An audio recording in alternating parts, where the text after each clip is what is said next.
Guillermo Liera, oftalmólogo del Centro Oftalmológico Cataratas, para seguir charlando sobre las distintas, bueno, a ver, lesiones que puede sufrir una persona, los diagnósticos.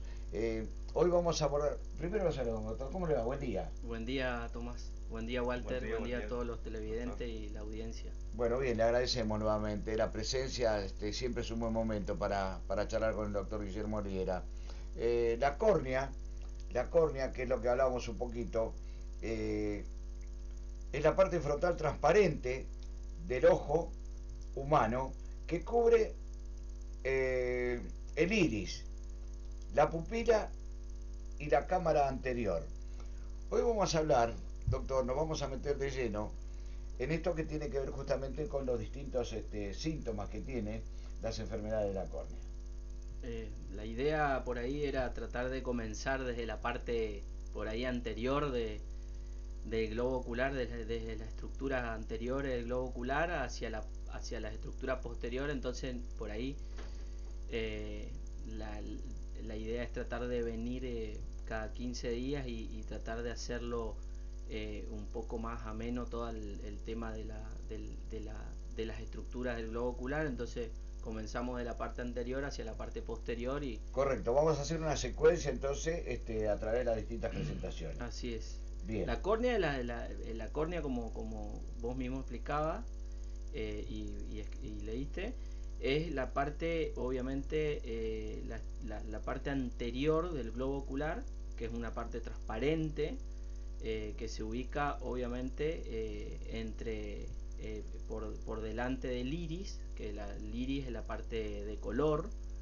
en el cual esta estructura es muy importante para el poder de visión del ojo, porque le da un poder de visión al ojo, obviamente de alrededor de más o menos 40 dioptrías de poder de visión, y es una estructura extremadamente importante para el funcionamiento visual. Obviamente tiene varias capas la córnea, cada una de las capas tiene una función específica, tiene alrededor de 5 capas. La capa más superficial, que es la que suele por ahí estar expuesta muchas veces por ahí al exterior, es el epitelio corneal, bueno, que el epitelio corneal, obviamente, cuando se lesiona en la córnea duele mucho, porque la córnea es una estructura muy nervada. Pero la desventaja que tiene la córnea, al ser una estructura muy inervada y le da dolor cuando se lastima al paciente, la desventaja es que la córnea es una estructura avascular. Avascular quiere decir que no le llegan vasos sanguíneos. Al no llegarle vasos sanguíneos, no le llega oxígeno y nutrientes a la córnea. Entonces, cualquier abrasión corneal o cualquier lesión corneal o cualquier laceración corneal, siempre, obviamente se debería indicar un antibiótico, o si hay sospecha de algún antiviral, si hay sospecha de de algún hongo, antifúngicos, para obviamente proteger esa córnea de que no de algún bicho o algún microorganismo, que puede ser una bacteria, un virus o un hongo. Esta córnea, como yo decía, tiene la ventaja que te lastimás, y obviamente tiene la ventaja de que te lastimás y sabes que existe dolor. Entonces hay dolor cuando te lastimas en la córnea. Y la otra ventaja también es que el epitelio de la córnea es uno de los epitelios por ahí muy importantes, porque se reepiteliza, perdón. En 24 o 48 horas el paciente, con un buen tratamiento y con un tratamiento indicado por el oftalmólogo, se reepiteliza y anda muy bien, y el paciente puede seguir su vida normal.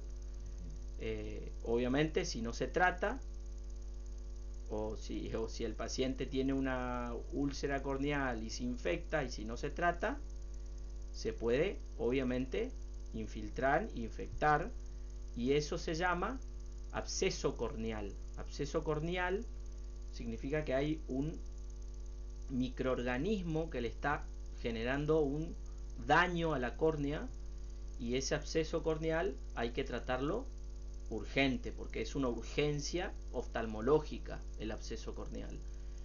Dependiendo de la localización del absceso en la córnea, obviamente vamos a tener algunas conductas a seguir como oftalmólogos. Si hay un absceso por ahí mayor de 3 milímetros, si es central, si dependiendo de la clínica del paciente también, obviamente se manda a analizar. ¿Cómo se analiza? Se toma una biopsia de la córnea, de la estructura anterior del ojo, y se manda a analizar a un laboratorio que analiza si hay bacterias, si hay virus, si hay hongo, para ir de lleno hacia ese microorganismo. Doctor, en un diagnóstico corneano, ¿hay casos que son irreversibles o la córnea es muy noble?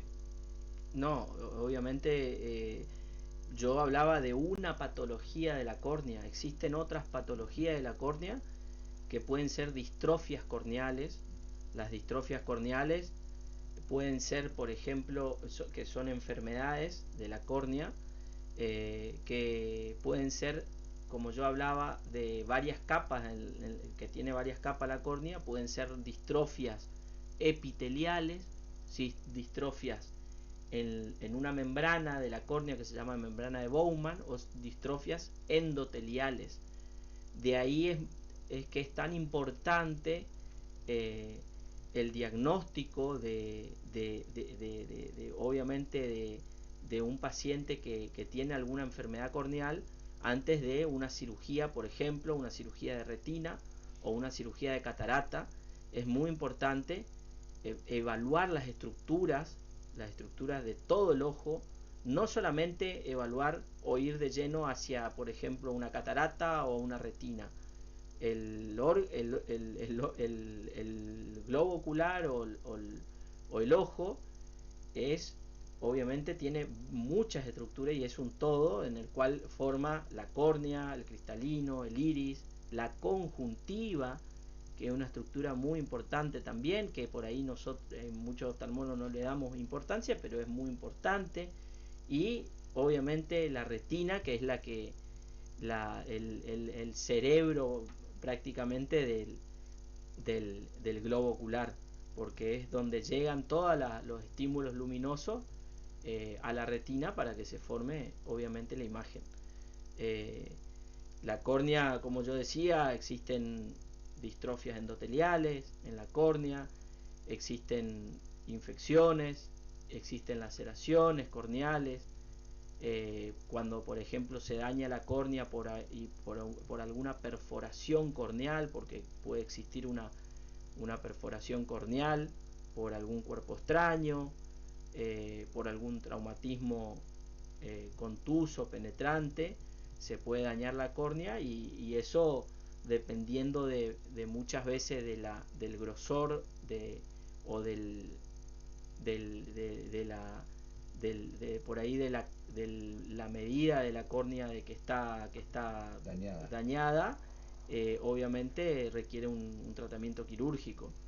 ¿Qué medida tiene una córnea, doctor? La medida de la córnea es alrededor de 13 milímetros más o menos, y tiene obviamente es circunferencial, tiene un eje antero-posterior, eje vertical y eje horizontal, en el cual siempre hay que evaluarlo bien, las estructuras de esta córnea. Siempre hay que ver otras patologías en la córnea. O sea que se puede perder definitivamente la córnea.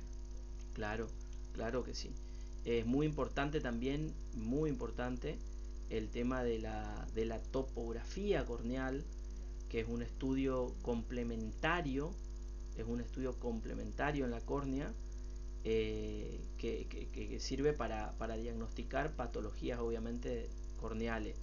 La topografía corneal es básicamente un mapa de la córnea o de la estructura anterior de la córnea, que existen topógrafos, que es un estudio, como yo hablaba, que te sacan una topografía de la parte anterior de la córnea y de la parte posterior de la córnea. Entonces a nosotros nos permite obviamente evaluar con más detalle las córneas y evaluar si no hay patologías corneales. Por ejemplo, el queratocono. El queratocono es una patología que se da mucho y se ve mucho acá en Misiones, que es una patología, que es una enfermedad progresiva de la córnea, que la córnea en general va a quedarnos en forma de cono. La córnea es una estructura esférica, ciertamente esférica, que cuando por ahí se dobla un poquitito la córnea pasa a ovalarse un poco más, y cuando se dobla más y hay más astigmatismo, que es un déficit refractivo en el ojo, obviamente hay que estudiarlo para evaluar que no haya o que no tenga un queratocono y que esté avanzando ese queratocono. Un ojo sin córnea es un ojo que ya no va a ver. La córnea sí o sí tiene que estar, por más de que ¿Por qué le pregunto esto? Porque sí. Me decía usted que tiene 13 milímetros de espesor. Digo, cuando se daña o cuando se pierde la córnea. De espesor no, tiene 545 a 630 micras. Eso es el espesor de la córnea. Eso es el espesor de la córnea. Los 13 milímetros es de circunferencia. La circunferencia. Sí. Bien, cuando se daña en su espesor, la pregunta ¿es regenerativa la córnea? Si hay, como yo explicaba recién, que existen 5 a 6 capas de la córnea. Hay algunos autores que hablan de 5 capas y hay otros autores que hablan de 6 capas. Existen 5 capas porque una de las capas, que es la sexta, es parte de la membrana de Bowman, que es una de las capitas que existe. Cuando existe, por ejemplo, un absceso corneal o una perforación o una laceración corneal, que es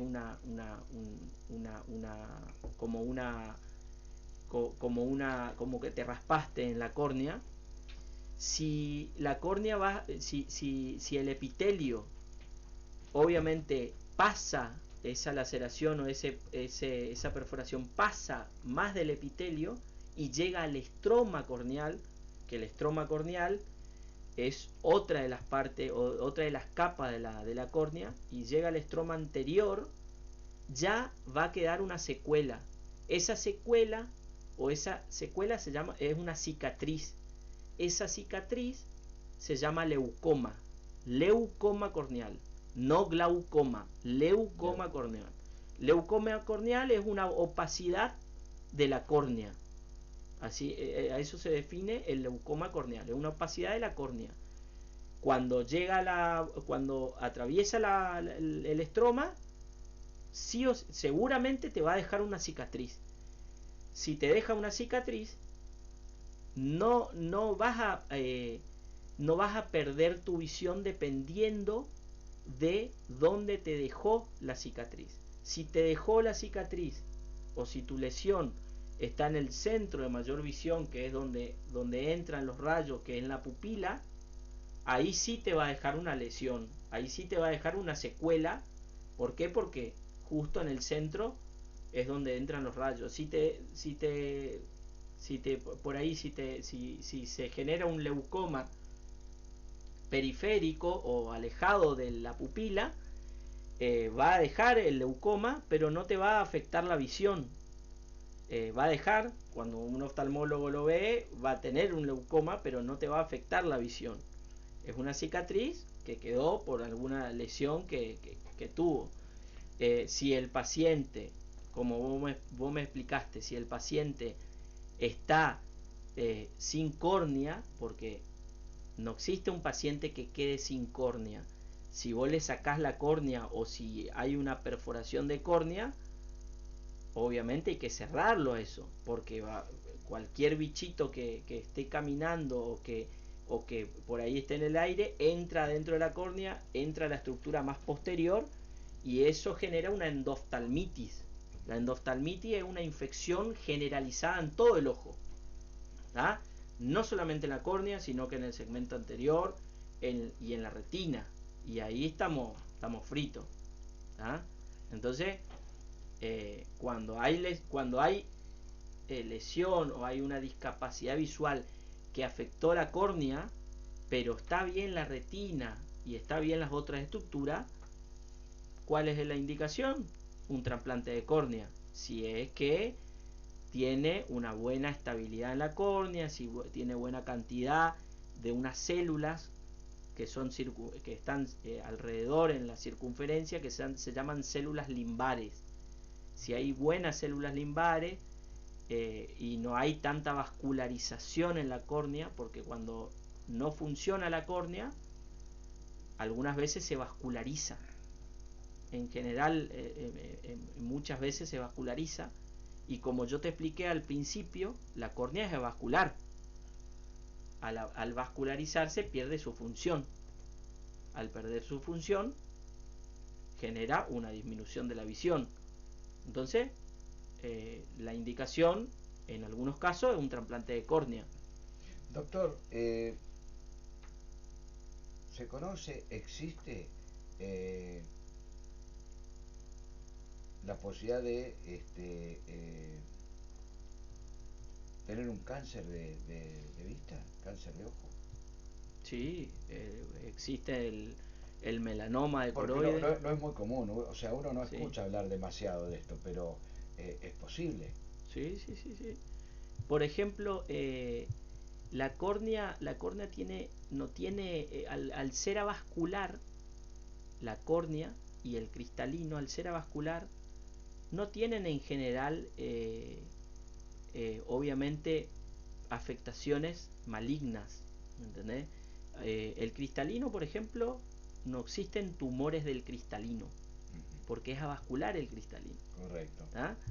En la córnea puede existir que pase de la conjuntiva, que es una estructura vascular, pase a la córnea alguna lesión maligna, por ejemplo. Hablamos de vascular es cuando irradia sangre. Sí, eso. Bien. Lleva sangre.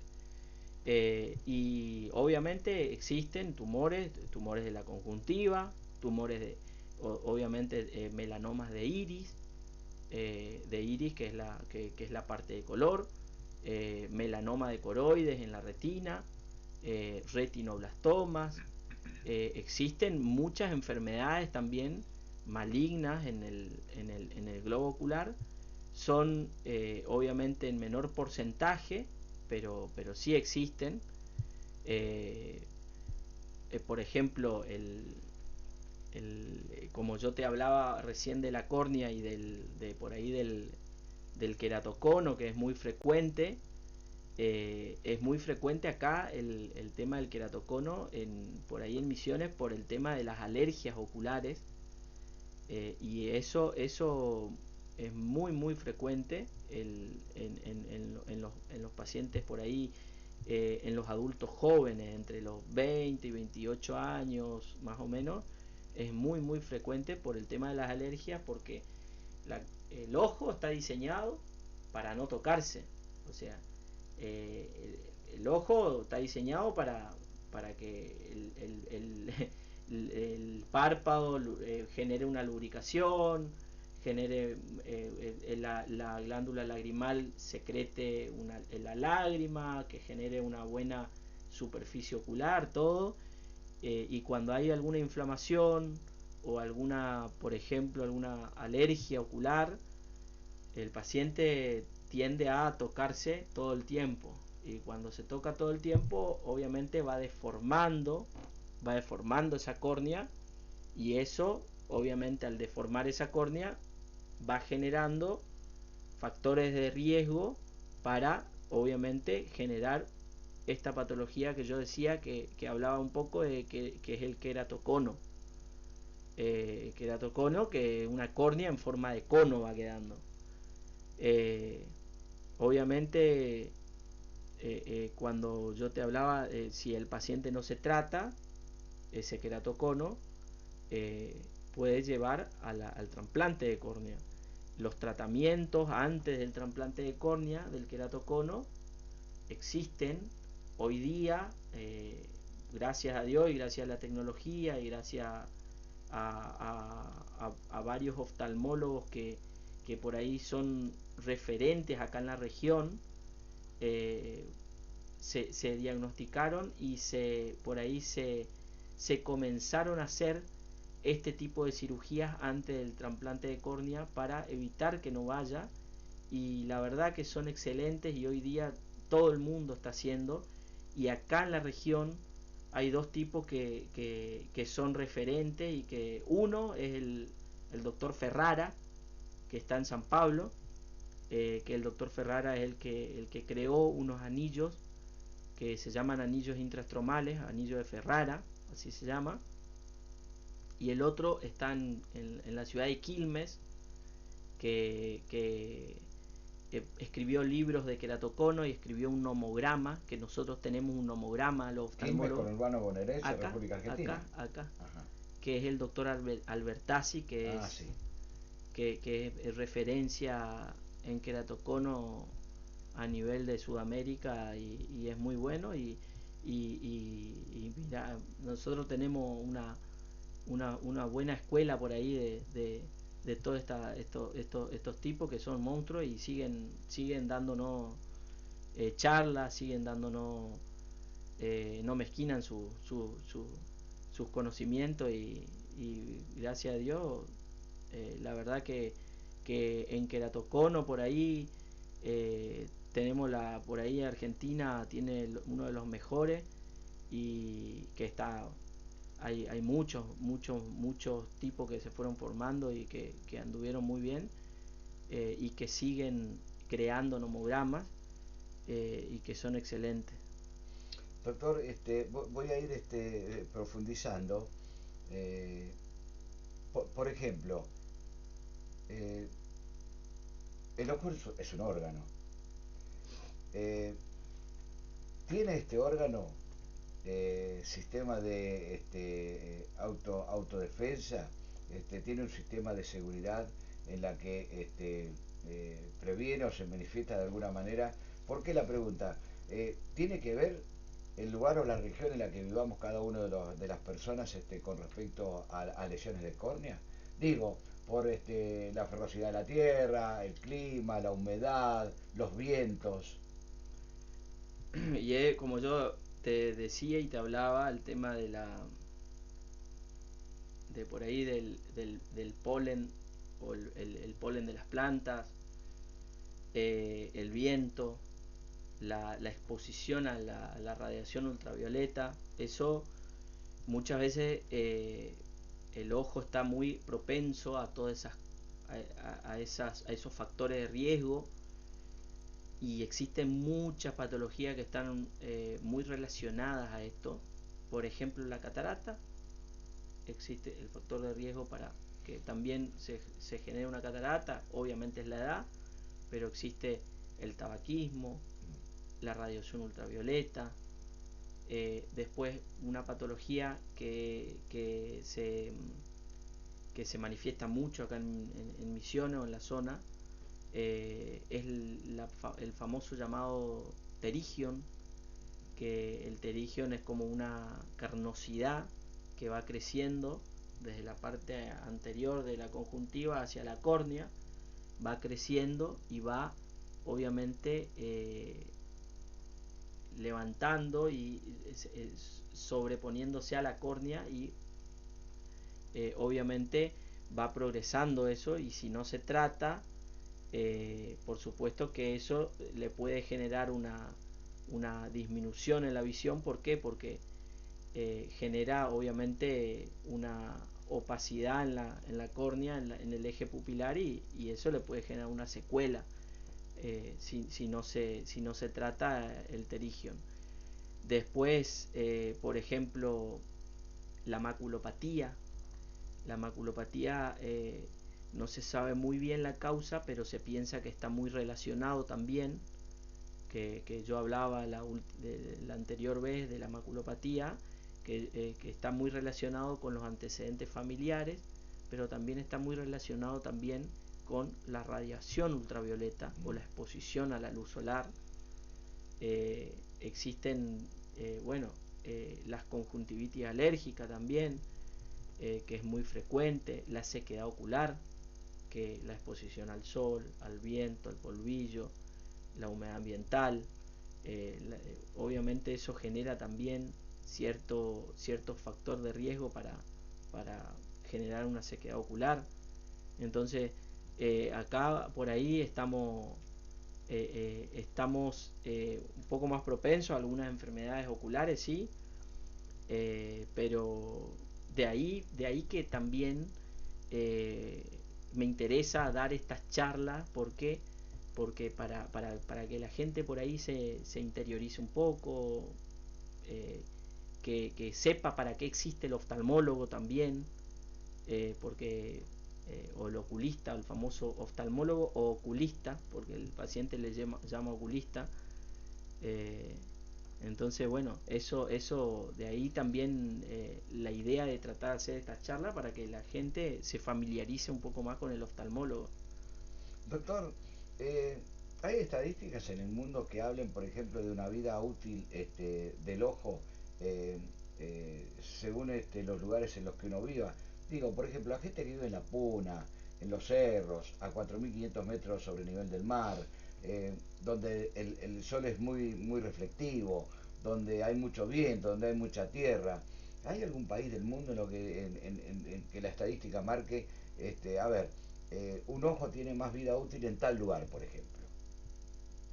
Mirá, en Perú está por ejemplo, de cada 10 pacientes que se van al oftalmólogo, 7 deben tener terigion, y de esos 7 que tienen terigion son entre 25 y 40 años más o menos.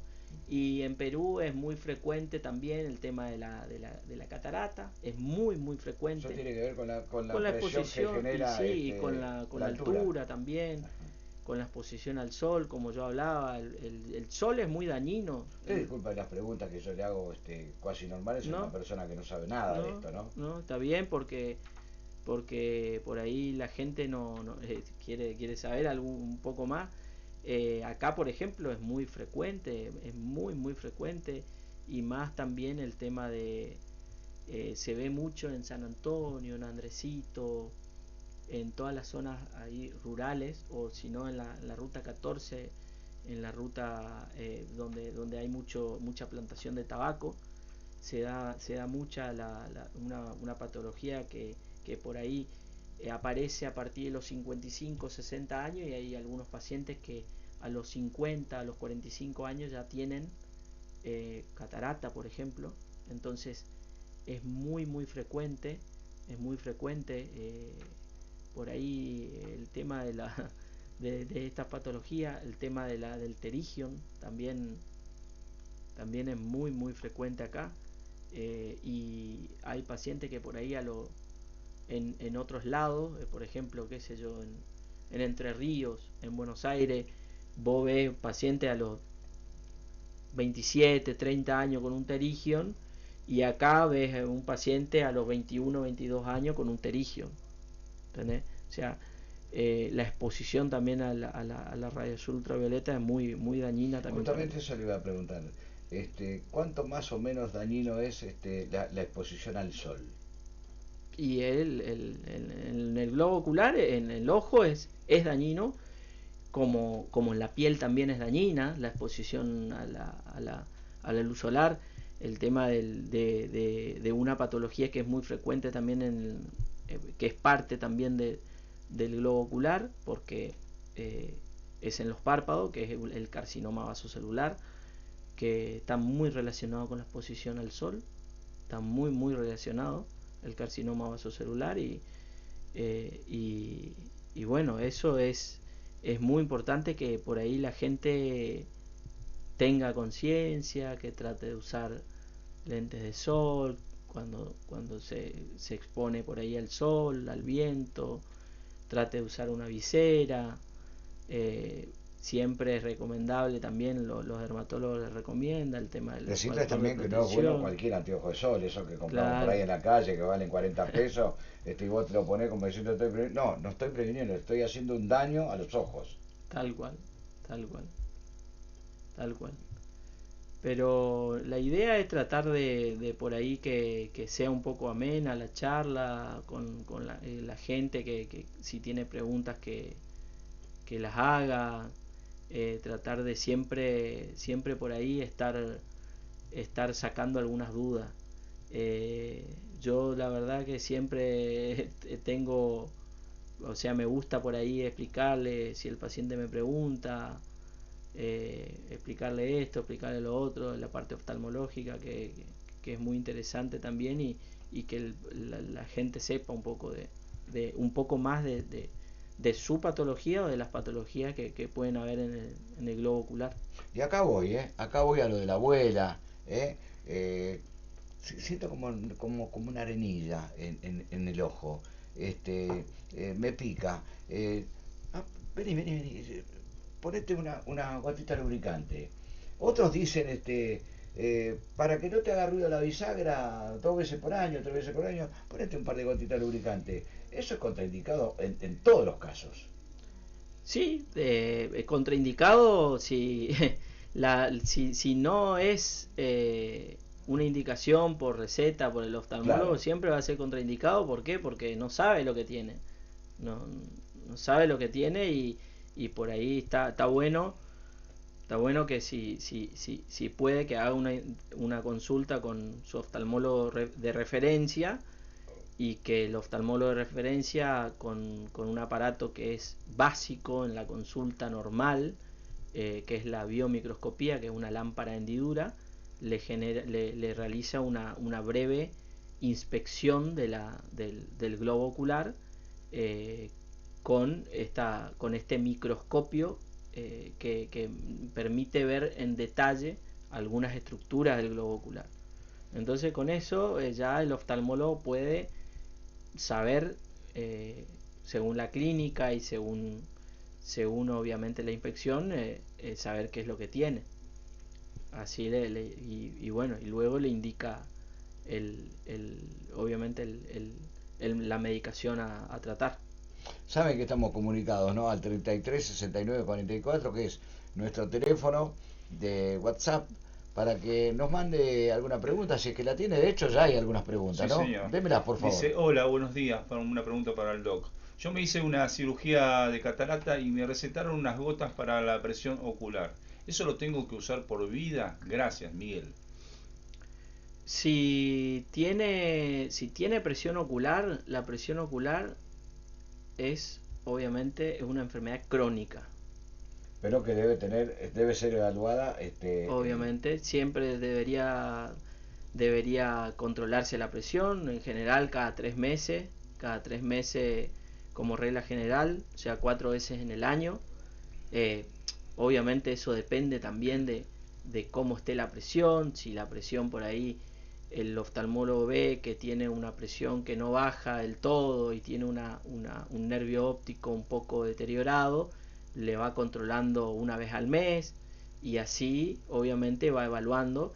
Pero en general, siempre se debería estudiar bien al paciente, después de la cirugía de catarata, para ver si sigue o no con la medicación, con la medicación para el glaucoma. Las gotas del glaucoma son en forma crónica. Si el paciente, con las gotas no baja su presión, el tratamiento es quirúrgico. la presión corporal, la presión arterial corporal, ¿influye en la vista? No, es un factor de riesgo, Ah, es un factor de riesgo para generar un glaucoma, pero la fisiopatogenia del glaucoma con respecto a la presión arterial no tiene nada que ver. puede ser un factor de riesgo, o sea, la presión arterial es un factor de riesgo, la dificultad refractiva son otro factor de riesgo, por ahí el tabaquismo algunas veces es un factor de riesgo, el ser mujer algunas veces es factor de riesgo, pero el antecedente familiar es el factor de riesgo más importante en el glaucoma, el antecedente familiar. Por ahí madre, padres o abuelos o tíos han tenido glaucoma y uno lo puede heredar. ¿Ah? Entonces, siempre la indicación es, si el padre tiene glaucoma, controlar a los hijos. ¿Es hereditario los lentes culo de botella, culo de sifón? O sea, el abuelo, papá, tenía unos lentes. ¿Es muy factible que a mí me pueda pasar lo mismo? Pues sí, obviamente, puede ser la miopía o la hipermetropía, pero sí, sí, te puede pasar, pero está muy relacionado con los genes. Y por ejemplo, el padre por ahí tenía un -1 o un -2, y por ahí muchas veces los hijos pueden tener mucho más aumento, un -10 o un -12. Ah, sí. Sí, yo tengo, justo hoy vi un paciente que el padre tiene un -1 y los hijos, todos los hijos tienen -8, -12, -16. Tienen una miopía muy elevada. Y bueno, son los antecedentes. Dame más. Uno más tengo. Buen día, mi nombre es Gabriela. Una pregunta para el doctor. ¿Por qué sobre mi obra social IPS me cobra la consulta? Dudas. Porque la IPS es una obra social que por ahí la consulta del oftalmólogo está a 860 pesos. Correcto. 860 pesos. Sí. Con los impuestos se van con los impuestos que nos restan el 15%. Serían 650 pesos. 650 pesos. Es lo que se cobra. ¿Usted cree que un oftalmólogo, un profesional o un gastroenterólogo, un oftalmólogo sí, o cualquiera puede cobrar 650 pesos? Sí, cualquier especialidad que sea. Sí. No existe. No existe. Correcto. Y además, con toda la aparatología que nosotros por ahí tenemos y con los gastos que tenemos, la verdad es una consulta gratis prácticamente. Sí. Si tenemos que cobrar solo la orden. Esa igual está hablado, la verdad que se habla mucho, pero es difícil. Para no cortar la prestación y para no por ahí tratar de no no cobrar una consulta particular, se trata de que traiga la orden y que por lo menos los gastos fijos. Por lo menos los gastos fijos, y es más, no se cobra prácticamente toda la consulta particular porque no se llega, en el caso de IPS no se llega. Correcto. Doctor, agradecerle nuevamente, como siempre. La verdad es un gusto enorme poder hablar así abiertamente, tocar todos los temas. ¿Con qué venimos la próxima? Y con iris, si quieren, vamos a hablar de un poco hoy de iris. Hoy pasamos por córnea. Hoy pasamos por córnea. La segunda estructura que se localiza es el iris, y vamos a hablar un poco de iris, de las cosas que se pueden, o sea, de los tratamientos, de las patologías que pueden haber en el iris. Déjemela picando, ¿qué es el iris? El iris es la parte de color que se ubica por detrás de la córnea y por delante del cristalino. Uh-huh. Del cristalino es la segunda estructura que le da poder de visión al ojo. La primera estructura era la córnea, la segunda el cristalino. Entonces el iris se encuentra entre el cristalino y la córnea, en el medio. Bien, ¿el daltonismo tiene que ver con el iris? No tiene nada que ver. Nada que ver. No tiene nada que ver.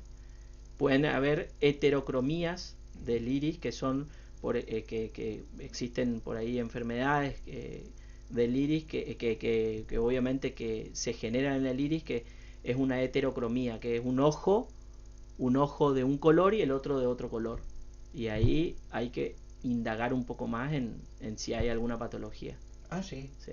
Esto, o sea, tiene el ser daltónico de repente tiene que ver con que un ojo ve de una manera y el otro de otra. No, el iris te dije. El iris. No, el iris. El iris. El iris. Ah, te puede distorsionar el color, digamos. El color. Algunas patologías. Interesantísimo. Después yo voy a hablar eso es parte del iris. Fantástico, fantástico. Doctor, gracias. Bueno, ¿Cómo estamos con la clínica? Y estamos ahí con el tema de las habilitaciones en el colegio médico, todo, pero bien. Es lo que falta, en cualquier momento sí. largamos. Sí. ¿Cómo anda el chiquitín? Bien. ¿Bien? Bien anda. Bueno. Por suerte, bien. Ahora el mes que viene tenemos un beso grande para él, Bueno. Saludelo de parte nuestra. Bueno, Tengo gracias. una pregunta para el Dale. doctor, preguntar dónde atiende el doctor y qué obras sociales, con qué obras sociales. Y ¿Dónde obras atiende? sociales, más de 60 obras sociales atiendo. O sea, obras sociales y prepaga. Y en la Avenida República Argentina 135. Bien, ahí respondido. Avenida República Argentina, 135, a metros del semáforo de EOS. De EOS. A metros del metros. semáforo de EOS. Ahí está. Ahí tengo otra que recién cayó. Buen día, tengo PAMI, llevando la deliberación del médico cabecera, ¿me atiende? Yo no atiendo PAMI, lastimosamente no atiendo PAMI. Me gustaría atender PAMI desde ya. Mirá, ya me resigné prácticamente. Sí, hace un año que está pidiendo. No, hace un año no, desde que llegué acá estoy intentando entrar, no atiendo PAMI, pero no es una cuestión mía, sino que ya se mandó todo, la verdad estoy cansado deben estar cansados de mí ya de que le mande mensaje a ver si está todo, pero eso no depende de mí, depende todo de otras personas. Gracias. Bueno, muy bien. Gracias nuevamente. Bueno. La semana que viene. La semana que viene estoy. La semana que viene sí acomoda los horarios. Sí. La verdad que nosotros lo tenemos acá una hora con todos ustedes, con todos nosotros, aprendiendo todos los días, sacándonos las dudas que tenemos, la oportunidad de preguntar. Atiende en el Centro Oftalmológico Cataratas, que está en Avenida República Argentina número 135, más de 60 obras sociales. Así que llame y consulte. Doctor, Bueno, hasta la semana que viene. Gracias. Gracias a ustedes. A usted le digo que aquí vamos a estar hasta las 12 del mediodía y mucho más todavía. Ya venimos.